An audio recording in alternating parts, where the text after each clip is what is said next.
আল্লাহ তাআলা খেয়ে দেওয়ার সাথে আমাদের পাঠান শুধু শুধু আমাদের পাঠান যদি শুধু শুধুই হতো তাহলে গরু ছাগল এলাকা বিড়াল যা আছে তা দিয়ে আল্লাহ দুনিয়া চলে যেত।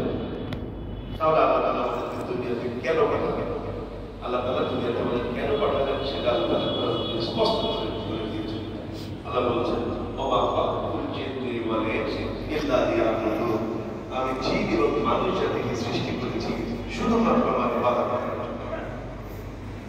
শুধুমাত্র কি করার জন্য? ইবাদত করার জন্য। এখন সমস্যা হলো এটা যে ইবাদতের অর্থটাই আমরা বুঝতে পারি না।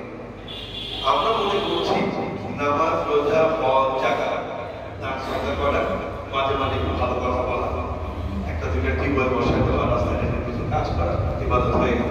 এরপর যখন বয়স হবে, যাদের অর্থ একটু বেশি আছে, মক্কা শরীফে যাবে, হাজরে আসওয়াদ যেটা কালো পাথরটা চুমা দিবে, জীবনের সবগুলো মা বলে দেশে ফিরে কিছু বিষয় হয়ে এরপর আল্লাহ কবরে চলে যাবে, ব্যাস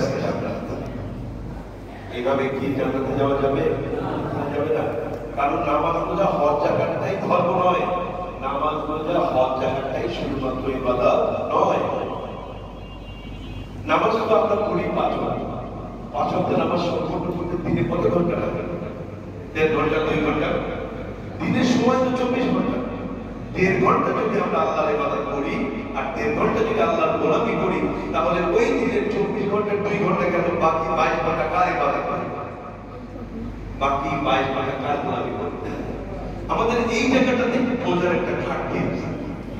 এই জায়গাটাতে বোঝার ঘাটতি। আমাদের ভিতরে অনেক ভাই বোন আছেন 5 ওয়াক্ত নামাজ আযান দেওয়ার সাথে সাথে মসজিদে চলে আসেন, সন্ধ্যা কাতারে বসেন।